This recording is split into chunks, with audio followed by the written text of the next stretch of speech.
Bon lundi de la pleine lune du première pleine lune de l'année 2025.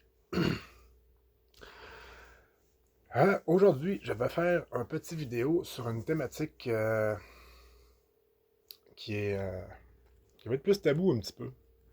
Puis j'ose me lancer là-dedans. Ça me parle. Ça me parle, puis j'ai vécu une expérience vraiment extraordinaire en fin de semaine. Fait que j'ai envie de vous partager ça, puis en même temps de parler du sujet aussi. Ça va être au sujet des médecines. Ce que la plupart des gens appellent communément de la drogue. Comme je l'avais expliqué dans d'autres vidéos, moi, j'ai jamais. Moi, je veux dire que quand j'ai connu ça, c'était présenté comme de la drogue, là, mais j'ai jamais. Quand j'ai commencé le pot ou de quoi de même, ben, tu sais, ça a toujours été. Je me suis rendu. Ben, au début, j'étais pas capable de faire ça. J'étais pas capable d'endurer l'état que ça faisait en dedans de moi. Ça faisait un certain état d'anxiété. Il y a beaucoup de gens que ça fait ça aussi. Puis, Puis c'est ça, mais tu sais, c'est ça avec. Je pense que je n'en ai parlé dans ma série La boucle est bouclée. Moi, ça a été. J'ai consommé beaucoup de potes, là. Je dirais d'environ 20. Début vingtaine, à aller à 35, 36 ans, 36, 38 ans, dans ce coin-là. Là. Puis quand je dis beaucoup, là, c'était un once par semaine. Là, tu sais, mettons, 10 à 15 joints par jour. Là, tu sais. Oui, j'ai eu des périodes que j'ai arrêté dans ces périodes-là, mais je pouvais pas, ben je pouvais pas. Je pouvais arrêter, mais à chaque fois que j'arrêtais, ça foutait le bordel dans ma relation. Bref, c'était comme un peu mon antidépresseur pour être capable de maintenir une vie normale. Là, je fumais un joint, ça me racisait, puis moi j'appelais ça mon piton reset. Là. Ça me racisait, puis là, je me calmais mes ambitions, et puis je m'éteignais. C'est le principe des antidépresseurs. Fait que c'est sûr que quand je suis sorti de ma relation avec la mère de mes enfants, ben c'est là que j'ai arrêté. J'en consomme encore du pot de temps en temps, mais c'est loin d'être d'être la quantité. C'est pas tous les jours, puis on est loin de ce que c'était. Mais c'est ça, toutes ces. Je veux dire, il y en a un paquet là, de médecine comme ça. Puis moi, ce que je considère médecine, c'est ce qui va provoquer un genre d'introspection forcée en dedans. C'est ça, je m'en étais rendu compte dans mes trips de champignons magiques quand j'étais plus jeune. Parce que c'est ça, on fait du moche tout ensemble, puis on rit, puis c'est drôle, puis c'est ah. Ben, tu sais, il y a des trips des trips qui avaient pas été drôles, des fois, tu sais. Tu sais, ce qu'on pourrait appeler un bad trip, là, ben c'est ça. Le bad trip est une introspection forcée. Fait que si tu résistes à cette introspection forcée-là, ben ça fait un bad trip parce que c'est pas plaisant. Tu sais, ton corps, ton âme, ton esprit veut t'amener à voir des affaires, puis toi tu fais non, non, non, je veux pas voir ça, je veux pas voir ça. Fait que, tu sais, il se fait un genre de panique interne, puis parce que souvent, tu sais, cette introspection-là va nous amener dans des parties qui sont plus sombres. Qui va nous amener à faire du shadow work, qu'on appelle, selon Carl Gustav Jung. C'est ça, c'est qui est de rencontrer nos parties qu'on veut pas faire face à, puis quand on est sous l'effet de, mettons, de champignons magiques ou de substances dans le genre, ben, ces facettes de nous-là vont se présenter de façon qui peuvent être inquiétantes, ou en tout cas, dépendamment du moins de notre système de croyance qu'on a dans nous autres, du genre de lumière qu'on va envoyer là-dessus. Fait que c'est ça, pour certains qui ont arrivé à cette porte-là, puis que ça a fait peur, puis qui ont considéré ça que c'était un bad trip, ben, c'est ça qui se passe. Puis moi, c'est ça, dans le fond, je m'étais. La première fois que j'ai remarqué ça, ben, je n'avais comme fait des genres de mini bad trips, si on veut, mais tout ça avait comme passé autour du radar, je m'étais pas trop inquiété avec ça. Mais il y a un moment donné que c'est vraiment, ça m'a fait descendre là, solide en dedans de moi, puis là, j'ai fait, ok, ben, ok, correct, je m'écrase, là, mon corps, anyway, il veut plus rien savoir, là, je m'écrase d'un coin, puis shut down, puis advienne que pour. Puis c'est là que j'ai commencé mes premières expériences de vraiment aller connecter avec toutes sortes de trucs qui vivaient dedans de moi que j'ai comme. C'est comme si je voulais pas voir ou pas acknowledge, pas reconnaître. Puis c'est ça, fait que ça m'a permis de. Tu sais, plus jeune, là, c'est avant 20 ans, là, Ça m'a permis de vraiment comme voir certaines choses à propos de moi, puis de les réajuster par après dans la réalité normale, là, où les effets de la médecine ne sont pas là. Puis, ça, j'ai commencé à faire un petit peu de ménage de même, étant plus jeune, là, selon les occasions, selon ce qui. Puis ça, j'ai jamais été quelqu'un tu sais, d'axer juste là-dessus. Parce que pour moi, ça a toujours été, regarde, c'est une expérience. Puis ensuite de ça, c'est de l'intégrer. Tu sais, parce que tu sais, c'est le bien-être qu'on va ressentir ou le-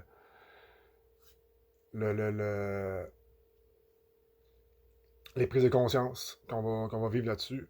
Ben, c'est bien beau de les avoir vécues là-dessus, de les avoir vues là-dessus. Mais c'est la job après ça, c'est de la ramener dans la réalité. C'est de la ramener à ce que tu vas pas re- recréer ces patterns-là qui t'amènent à refaire ces prises de conscience-là encore pour t'en débarrasser. Il faut que tu t'en débarrasses après, il faut que tu fasses le ménage, puis tu. Ça s'en débarrasser, genre éradiquer, c'est genre juste de remboîter les affaires à leur place, de refaire le morceau de casse-tête dans le casse-tête, comment il va, pour avoir vraiment la vision claire par rapport à cette facette-là de toi-même. Puis, fait que c'est ça. Bref, ça c'est dans mon plus jeune temps, j'ai expérimenté plus juste avec des affaires naturelles, potes puis champignons magiques là. Puis ben, comme je l'ai dit dans mon l'affaire de la boucle bouclée, quand on a eu le COVID, puis que là on pouvait plus aller nulle part faire rien, ben, j'ai décidé d'aller voyager par en dedans de bord. Tu sais, je m'étais jamais ouvert à tout ce qui était toute autre sorte de médecine que le pot puis les champignons magiques. Fait que tu sais, j'ai expérimenté avec de la MDMA, j'ai expérimenté avec de la DMT sous plusieurs formes, en forme ayahuasca, fumée, buffo, euh, avec du 2CB aussi, euh, qui est un dérivé synthétique de la mescaline, je crois, si je me trompe bien. Je pense que ça s'appelait du Nexus avant. Euh, le LSD aussi, ça. Ça, là, ben, ça j'en avais fait une couple de fois, mais ça m'avait jamais fait d'effet. J'en prenais, puis je n'en sentais absolument rien. Puis là, il y a un moment donné que, tu sais, c'est comme ça fait longtemps, mais il y a un moment donné, là, ben, 2 ans peut-être.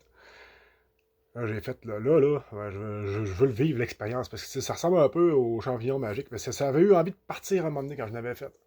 Puis ça, là, j'ai fait, waouh, c'est bien basant, ça, comment on va voir la réalité de même. Puis là, ben, c'est ça, ça avait duré genre 5 10 minutes. Fait que là, c'est ça, la fois que j'ai fait du LSD, que je me suis dit, là, je veux vivre l'expérience, ben, je m'en suis tapé 3, là. Fait que je me suis dit, ça va le faire, là, cette fois. Puis effectivement, ça l'a fait. Ça a été. J'étais avec Madame X, parce que l'histoire que je vais vous conter se passe aussi avec Madame X. Ouais, c'est ça. J'étais avec Madame X cette fois-là, puis on a vraiment vécu une connexion là, hors de ce monde. Là. T'sais, on faisait l'amour, là, puis nos corps étaient comme même pas impliqués. Là. Je veux dire, c'était pas du pénis-vagin, là, c'était genre. On était partout dans l'univers, partout dans le bois, parce qu'on était dans le bois quand on avait fait ça. Puis, moi, comment je voyais ça, c'était une machine à miel. Là. Parce que bref, tout ça pour dire, c'était une connexion genre assez incroyable que j'avais vécu à ce moment-là. Puis c'est ça, j'avais aussi comme. Avant qu'on tombe dans le côté affectif puis partage physique qui était au-delà du physique, c'est ça, j'étais comme. Je regardais la réalité, puis on dirait que je vois. C'était comme les rideaux se tassaient de temps en temps, là, puis on voyait toute la mécanique en arrière, là, de comment que notre réalité se construisait. Là. C'était. Ouais, ça a été un pas pire de trip celui-là. Puis, c'est ça. Sinon, j'ai expérimenté aussi avec, comme je disais, l'ayahuasca. J'ai fait plusieurs cérémonies de ça. Sur, étant fait sur une coupe depuis le COVID, comme je disais, là, de. Non, je l'avais fait avant le COVID de ça. Parce que ça m'intéressait, ça faisait longtemps. Puis à un moment donné, j'ai eu une plug pour avoir un contact pour une personne de confiance avec qui que je pouvais faire ça. Fait que. C'est ça, c'est la DMT dans le fond, la DMT, l'ayahuasca. Parce que l'ingrédient actif dans l'ayahuasca, c'est la DMT. Puis là, je n'irai pas dans les variations de DMT qu'il peut avoir, là, parce qu'il y a puis il y a plein de variations aussi là-dedans, des molécules. Là. Je ne rentrerai pas trop dans le côté chimie, là, je vais mettre tout ça sur le même toit du DMT. DMT est appelé la molécule de Dieu. Puis, ou bien la molécule du spirit, ou bien de la connexion. Bref, je l'avais déjà dit, je pense, dans d'autres vidéos, mais tu sais, quand on vient au monde, notre glande pinéale sécrète de la DMT, quand on meurt aussi, puis quand on rêve la nuit. Puis, c'est ça, la première fois que j'avais fait de l'ayahuasca, les premières cérémonies, j'étais arrivé à. Tu sais, ça a parti tout ça, là, tu vis le trip, puis ça restait relativement contrôlable. Mais à un moment donné, je suis arrivé à une gate, que là ça l'a allumé là, dans mon cerveau, en dedans de moi, dans mon corps, puis ça m'a ramassé, puis là, j'ai fait comme. Wow, tabarnache, ça c'était trop. Là. J'étais pas équipé à ce moment-là, pas capable d'endurer ou de recevoir autant d'informations, de lumière, puis de voir autant de parties de moi, j'imagine. C'est ça, j'étais pas équipé pour tenir cette lumière-là. Puis, fait que j'ai fait non, non, là, ça arrête, je peux pas. Puis, ça a fait que je suis comme revenu dans mon corps. Puis après ça, ben, je me suis vidé par en haut, par en bas. Puis, j'ai sorti la médecine. Puis, ça, ça a été ça. Fait que c'était. Le lendemain, je l'ai refait. Mais tu sais, j'ai pas rapproché cette gate-là, si on veut. J'ai vécu d'autres expériences, mais tout le temps restant comme plus d'une place comme qui m'était gérable. Parce que la médecine est intelligente. Tu sais, je veux dire, il y a vraiment une intelligence en arrière de ça. En fait, ces médecines-là, c'est des technologies. Tu sais, toute notre réalité et la nature, c'est pas des technologies comme artificielles, c'est des technologies biologiques, mais engineerées par des consciences comme vraiment plus élevées que. Bon, ça, par des consciences vraiment plus élevées, qui gèrent notre expérience, si on veut. Fait que. C'est pour ça que j'appelle ça des médecines. Si on est capable de rentrer en communion avec ces esprits-là, ces consciences-là, on a vraiment des belles, apprendre des beaux apprentissages. Puis, je pense que finalement, cette vidéo-là, ça va être juste l'intro de ce que je veux faire. Je vais faire 2 vidéos aujourd'hui. Fait que c'est ça, j'étais arrivé à cette porte-là, si on veut, puis ça a pas passé. Là. J'étais pas capable. Puis c'est une couple d'années plus tard, quand justement j'ai laissé la mère de mes enfants, puis je suis sorti de cette relation-là de droite, sans m'accrocher à aucune fille ou à rien d'autre, que j'avais repris comme mon pouvoir individuel, ma souveraineté, que j'étais revenu à ma souveraineté. Que là, genre, la DMT fumée, c'est comme présenté à moi, l'opportunité d'en faire, via une personne. Puis, fait que là, c'est ça, j'ai sauté dans l'expérience. Puis, j'étais allé là. Puis, on était moi, puis un autre gars. Dans le fond, la madame était genre de chaman, si on veut, ou une personne qui a d'expérience avec ces médecines-là. Puis, fait que c'est ça, dans le fond, là, elle nous explique comment ça se passe. Faut se coucher à dans un petit endroit, il y a des coussins autour de tout ça. Puis, fait que, tu sais, moi, je n'avais jamais fait de ça. Fait que, puis ça dure comme 20 minutes, là, le gros high intense. Puis, c'est ça, fait que le gars qui était avec moi, ben, c'est lui qui commence, il l'avait déjà fait, lui, c'était pas la première fois. Puis, fait que c'est ça, il s'assit sur le genre d'espace, de lit avec des coussins partout autour. Tu sais, elle disait, dans le fond, il y a des coussins partout autour parce que ça se peut que vous roulez, ça se peut que vous fassiez tous les temps, puis que vous soyez pas trop conscient de ce qui se passe. Puis, fait que c'est pour vous protéger. Là. Fait que je fais, OK, ça a l'air intense. Puis, fait que c'est ça, le gars, il prend sa puff, il se couche sur le dos, puis là, il part en genre de délire, puis là, il a l'air bien, tu sais. Il se serrait, puis il riait, puis tu sais, c'est ça a vraiment resté de même, puis ça a passé, puis il s'est levé, puis il fait mon tour après. Fait que, moi, je suis, quand c'est arrivé à mon tour, ben là, je fais comme, OK, fait que je vois comment ça marche, je vois ce que ça a l'air de faire, fait que, ça a l'air quand même le fun, puis drôle.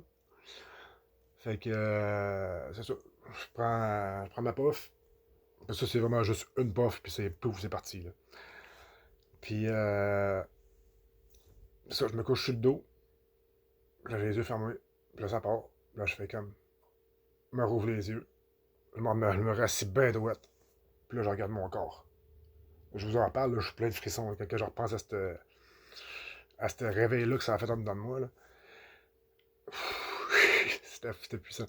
Et bref, c'est ça. Fait que je regarde mon corps, je me touche les cheveux. Là, je fais comme. Chris, je suis revenu à la maison. Tu sais, ça a été vraiment comme c'est comme si je rabitais mon humain là, pour la première fois. Là. Ça me donne envie de brailler. C'était beau, cette affaire-là. Là. Ça m'a tellement fait du bien, là, puis ça m'a tellement mis en paix avec toute la création qu'on a ici, là, tout le monde autour, tout mon environnement. Puis, je me sentais plus un. Ben, je me sentais encore plus extraterrestre, mais plus extraterrestre en même temps, parce que je me sentais en symbiose avec tout. Là. Je faisais vraiment partie de tout, le sentiment d'unité, de, de, de tout est relié, puis tout ça, puis de le voir aussi, de le ressentir. T'sais. C'est bien beau dans notre tête se dire, ok, ben, tout est un, ok, les spirituels, tu sais, ils disent que c'est ça, fait que moi, je vais me dire que c'est ça, moi, tout. T'sais. Ça, c'est bien beau de se dire ça. Mais de le ressentir et de l'expérimenter, c'est vraiment une toute autre chose. Puis genre, c'est pas parce qu'on l'a expérimenté et ressenti une fois que ça va tout le temps rester non plus. C'est ce que j'appelle, c'est ce que je parlais tantôt de l'intégration. Puis même si on l'intègre, ça veut pas dire qu'après ça, ça va tout le temps être rose puis tout le temps être ça. Va falloir savoir le réactiver parce qu'il y a des choses qui vont nous faire débarquer de cet état de grâce-là. Là. Fait que c'est ça. Après avoir comme vécu ça, justement, parce que c'est DMT fumé, tu pars plus vite là, que sur l'ayahuasca beaucoup. Puis là, ben, en ayant fait ce voyage-là, après ça, j'ai fait comme. Calique, là, j'ai passé la porte que sur l'ayahuasca, j'avais pas été capable. Fait que quand j'ai refait, j'ai eu l'occasion de refaire d'autres cérémonies d'ayahuasca par après ça. Mais là, j'étais équipé pour que j'arrive à cette porte-là, là, que je suis capable de traverser, puis que je vais aller voir d'autres bords. Là. Parce que l'ayahuasca, dans le fond, c'est la DMT, ça dure 20 minutes, mettons. Là. Fait que c'est pas tant long. Mais sur l'ayahuasca, tu en as pour 3, 4 heures, 5 heures. Là. Fait que c'est ça. Fait que les cérémonies d'ayahuasca par après que j'avais faites, ben c'est dans la première série de trois cérémonies.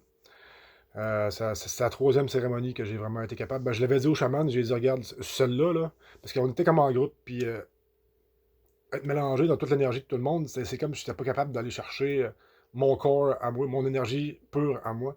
Fait que j'avais dit au chaman, j'ai dit, regarde, celle-là, fais pas de saut, là, ça se peut que je vais me lever un moment donné, je vais aller sur le bord du lac, puis que je vais me crasher là pour continuer dans mon énergie à moi. Puis, tu sais, je l'avais averti parce qu'il ne voulait pas qu'on sorte, tout ça, parce que ça. En tout cas, longue histoire. Fait que c'est ce que j'ai fait à la troisième cérémonie. Puis, justement, mon intuition a été right on point parce que je me suis couché là, puis là, ça a parti. Puis là, je me suis fait. C'est ça. Je me suis blendé avec le grand tout. Dieu, la source, appelez ça comme vous voulez. En fait, puis au travers de tous les messagers et guides qui channel, là, qui diffuse, ou en tout cas, bref, qui channel cette lumière-là, cette information-là. Puis, c'est ça. Fait que j'ai vraiment vécu un autre genre de forme de renaissance, si on veut. À ce moment-là, un autre extase, puis reconnaissance de c'est quoi Dieu, c'est quoi le grand tout, c'est quoi tout ça. Fait que c'est ça. Toutes ces expériences-là m'ont vraiment comme appris à connecter avec ce que j'appelle de l'autre bord, là, si on veut. Puis, fait que c'est ça, puis j'ai vécu aussi des expériences avec les champignons magiques qui sont, ça c'est par la suite encore, qui sont d'autres portes, d'autres façons d'aborder le truc, de voir, puis de voir d'avoir une certaine perspective, je dirais, sur la réalité, parce que c'est toujours des perspectives. D'avoir la vérité au grand complet, là, ben, ça se fait, mais un coup que tu es rendu là, tout est pareil. Tout est un. Fait qu'il y a pas comme. C'est vraiment en étant comme en le regardant avec une certaine perspective qu'on va voir des angles, des façons que ça se manifeste, comprendre la mécanique externe à ça. Parce que quand tu es dedans, c'est juste total bliss, l'extase totale, puis c'est juste t'es bien. C'est la grâce, t'es un avec tout. Fait que il y a comme pas d'autre expérience à aller chercher de là que juste une recharge profonde d'amour. Là, t'sais. Fait que, mais comme pour utiliser cette lumière-là dans le monde, c'est vraiment, faut en avoir des perspectives comme un peu externes pour savoir comment les matérialiser ou bien les ramener dans la réalité. Euh, Moi, fait que là, j'arrive à 20 minutes sur la vidéo. Je vais continuer dans le prochain vidéo. Je pense que je vais refaire un peu un exemple aussi Un trip de moche que j'ai fait, c'est là 6 mois. En fait, plus qu'un, mais bref. Ouais. Suite dans la prochaine vidéo.